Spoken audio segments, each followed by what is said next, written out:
I'm here at Pay360. It's the second day. It's been another very, very busy day. I'm here with Duygu Koyunpinar, who's the head of product at DIMOCO. Welcome. Thank you. Hi, Alex. Lovely to see you. We've got a few questions to pose to you today. Let's start off with, what do you see as the most important trends in payments at the moment? Yes, this is the topic of the day. Also, there has been many inspiring conversations here, many discussions. I see mainly two trends happening right now. The one is already happening, the open banking space and how it enabled account-to-account payments to grow very fast. We all know there's still a lot to do and there's still a lot of optimization to do there. But the convenience of a daily user having their familiar banking experience actually brought in a lot of opportunities for many of us in the fintech and payments industry. And I think it is bringing more and more into the life of a daily user, the trust of the brand relationship with their banks or with their wallets, with the familiar experience that open banking enables them to reach anywhere, any platform. I see this is a very big emerging area. We will still talk about it 10 years later, in my opinion.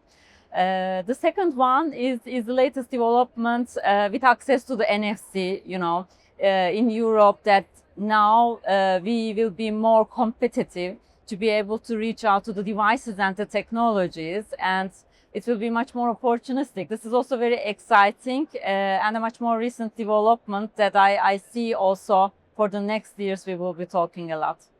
Yeah, very interesting. You mentioned there open banking. DIMOCO, of course, is best known for its local and alternative payment methods. So what can merchants do in that area to sort of navigate that very, very complex area of payments? Yes, mostly in the local markets, we see that a player is not be able to successful there without supporting the local payment methods. It's again the familiarity aspect of the people who are living there, seeing the same brands every day and using the same experience every day.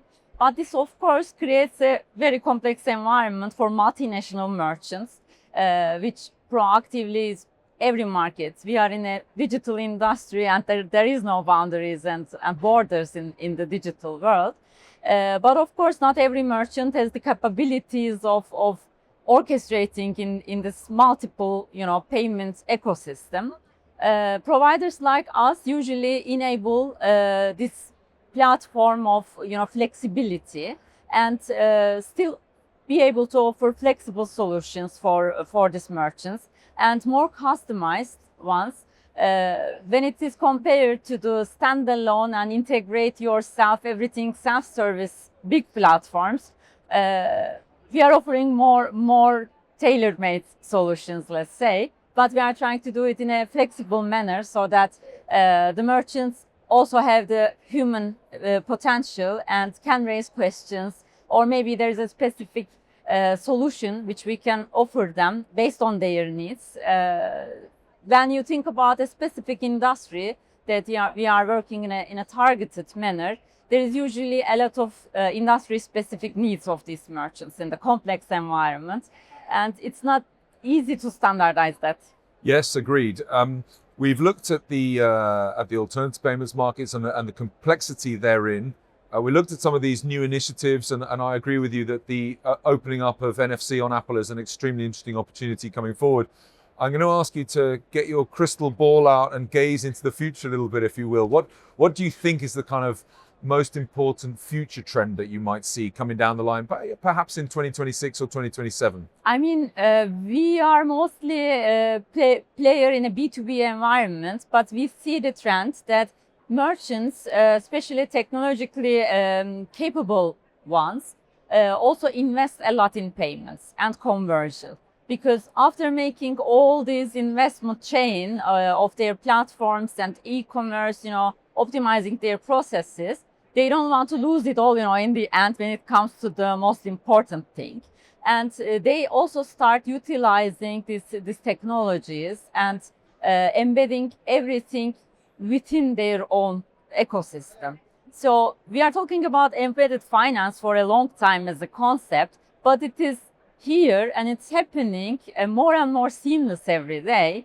Banking as a service and payments as a service I think more in the future, how in 2-3 years that it will continue shaping. I don't think there will be too many standalone applications which can succeed. The big ones will of course survive from branding perspective. But I think the most incredible embedded solutions and embedded customer experiences will win in the end. And those who also take care of the merchant experience itself, because merchants are also the first level of customers, we all have. Duygu, thank you so much for your insights. Very, very interesting and a pleasure to meet you. Thank you for having me. Yeah.